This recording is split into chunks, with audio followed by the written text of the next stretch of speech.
Have you ever been injured playing a board game? Did somebody cheat and cost you a game? Are you mad that a Kickstarter you backed was over a day late during the international shipping crisis and you want to sue? Well, we can help.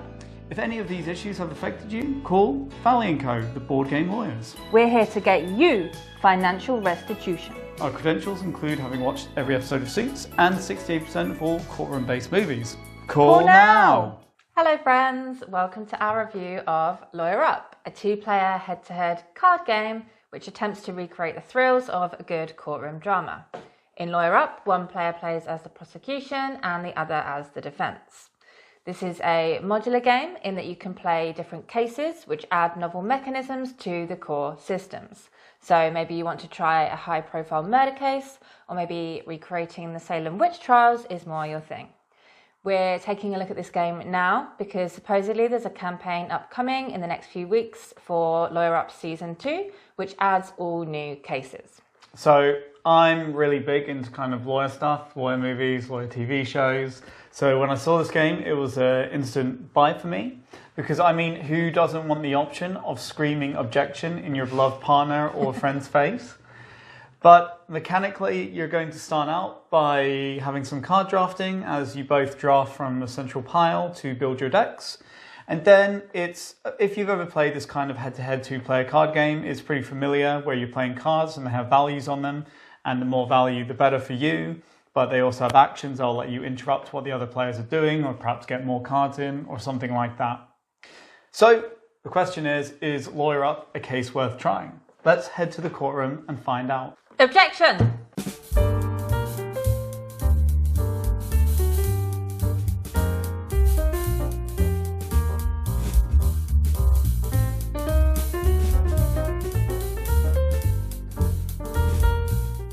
So as we said, you're going to pick who will be which side, prosecution or the defence. Then you're going to pick which case you want to play, and the core box comes with two, an art forgery case, which we have set up here, and a murder case.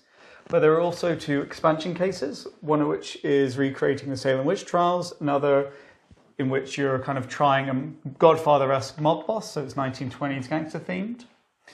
But in either case, you're both going to always use your core deck, and both players have the same core deck of the same cards, just with their colour on it. But where things get more asymmetrical are with the case unique cards. And these are different for every case, and they can either be neutral or have basically be for one of the two players, prosecution or defence. Once the case has been decided, the evidence discovery will occur. Here, you take the cards that are unique to the case and draft them. So each player will draw three, add one to their own deck, add one to their opponent's deck, and add one to the buried evidence deck. This continues until all of the unique case cards have been drafted, and then each player will take those cards, shuffle them into their core deck, draw five, and then the game begins proper. Essentially, a round of the game will consist of one of the players calling forward a witness and then playing cards back and forth until both players pass, at which point the player with the highest value wins that witness, and they may use the difference in player values to sway the jurors. Much of this is a symbol matching puzzle because each card that's played must have a matching symbol to the previously played card or must match the witness if it's the first played card. Thus, the order in which you play things can be quite important. Most of the cards will have a value, and many of them will also have a when played action which can affect the game in various ways. Maybe your opponent will have to discard their last played card, or maybe you'll get 2 additional points for each heart symbol that you already have in your play area. So, as we said, when you win a witness, you get influence, and then you can spend that to sway members of the jury to your side. And you want to do this because whoever has the majority of the jury on their side at the end of the game will be the winner, although some cases do change up the win condition. And in a similar manner, usually the end of the game is going to be triggered by all of the key witnesses being called.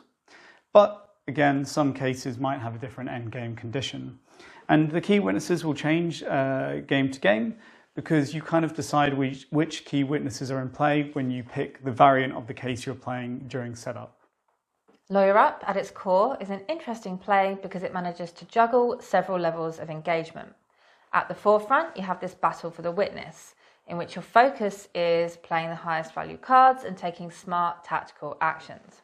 However, underneath that, you have this symbol matching puzzle, where the order in which you play cards is crucial. This system provides a lot of tough decisions, because the order of playing cards, which will stretch out your turn the longest, isn't necessarily the order which is best for effective action taking.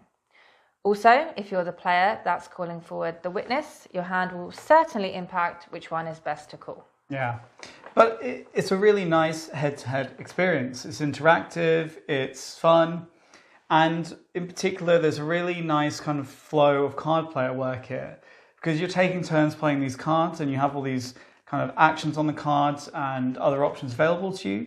It creates this, nice back and forth, attack, counter-attack, swashbuckling kind of vibe. And it's just interesting because it is one of these games where whatever someone does in their turn is probably going to annoy the other player, and then the other player is going to take their turn and they're going to annoy right back. And we really like that kind of thing.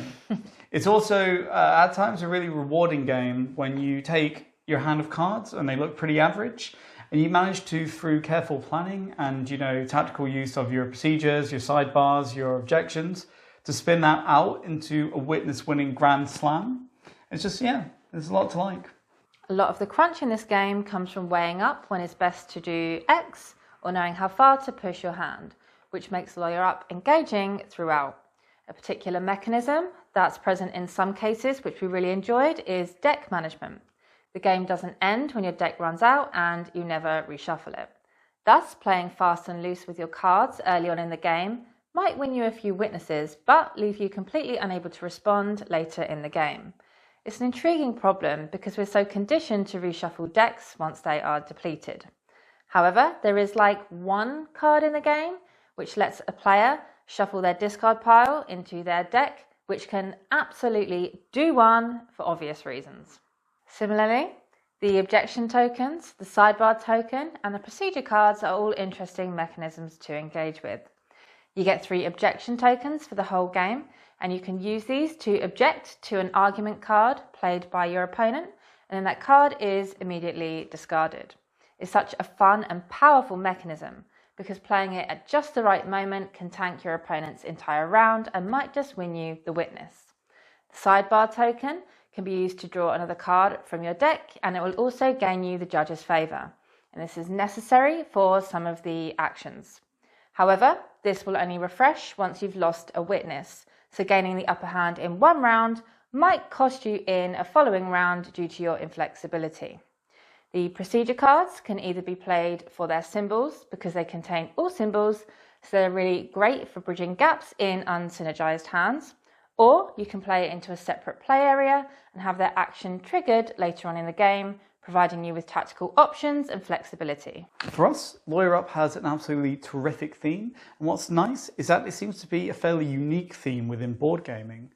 And obviously the theme fits really well with the much beloved 2-player head-to-head tug-of-war card-playing game kind of genre. And the theme also brings you into the gameplay. It facilitates you having fun because of the kind of humorous flavor text and the over-the-top card art. It just makes it a nice experience all round. But you might end up getting a little sick of that card art. Lawyer Up has a weird replayability issue. Firstly, it generally has fantastic replayability. You've got the different cases, the ability to add new cases, and the option for these cases to try out new mechanisms. Then, even within the individual cases, there's certainly reason to play them repeatedly. Each witness has a unique when called and when won bonus, and which witnesses are in play will depend on the approach to the case that you pick. Then, because a third of the unique cards go into the buried evidence deck, you will likely need to play the same case a few times and on both sides of the bar in order to see all of the cards. But in every game you play, you are going to always use your core deck. And I'm not going to lie, I'm pretty sick to death of seeing the same core deck cards over and over. And I think there's a few reasons why this is worse in Lawyer Up than in other similar games. Firstly, the decks are identical if you're a prosecution or defense, so just different colors of cards. So switching the sides doesn't really give you any variability. The next thing is that although you use unique cards in every case, a third of them will go to the buried evidence, which means that you're only ever getting a third of these unique cards in a game. And often your core deck is still the majority of your deck, which means every 2 out of 3 cards you're playing are the cards you see every game. And yeah, it's a bit tiring for me. I think I would like maybe if you just scrapped away with the buried evidence, because it's a mechanism that only comes into play 2-3 times a game combined. And it would just be better to kind of water down the deck with these unique cards rather than having this buried evidence mechanism. I think lastly, one of the things here is that in a lot of other similar games, usually you're forced to pick between the number and the action, and here you're not. And when you're forced to pick, it creates a problem every time you have a card in your hand, or like a little, decision to make basically, and it keeps you engaged. Whereas here you're always getting everything on the card, so you're just playing the same card game after game.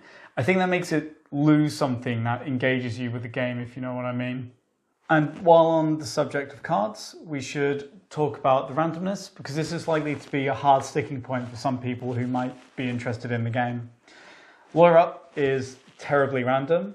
It's the kind of game, because you're drawing cards at random and trying to match symbols, that you're going to have some turns where everything goes well, the cards synergize, you have a hard-fought battle for a witness, and then you're also going to have turns where the cards you have are totally disparate, you can barely link 2 together, your opponent ends up playing 7, and they get this massive gulf in influence when they win the witness, and then the jurors move en masse over to their side.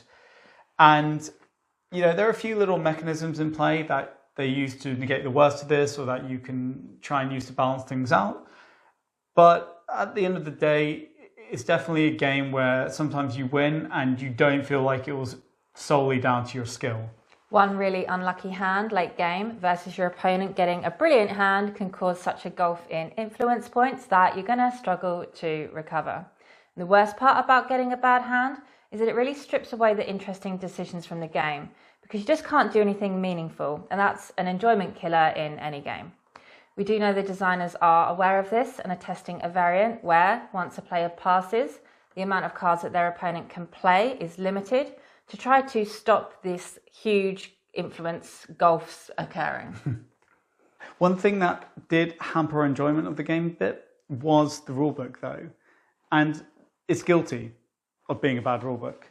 It's just like bare bones, and it doesn't really dive into the core concepts in any depth, and it doesn't cover a lot of the card interactions that come up that people are going to have questions about.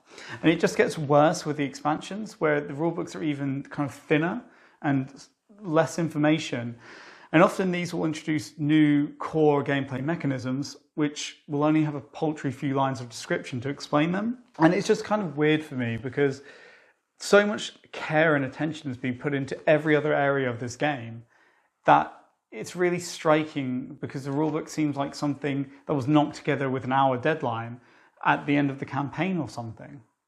Final thoughts? If you mostly play 2-player games, or you're fond of the tug-of-war genre, then Lawyer Up is worth a look.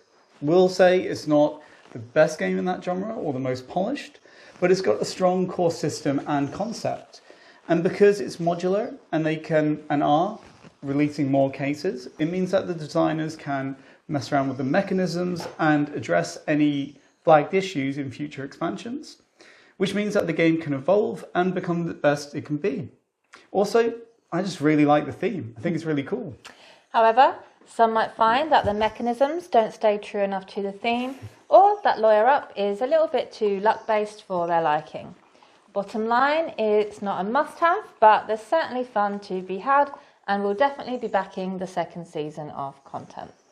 If you enjoyed this video, we'd really appreciate it if you could give us a thumbs up and subscribe to our channel if you're not already, and please feel free to ask us in the comments any questions about the game.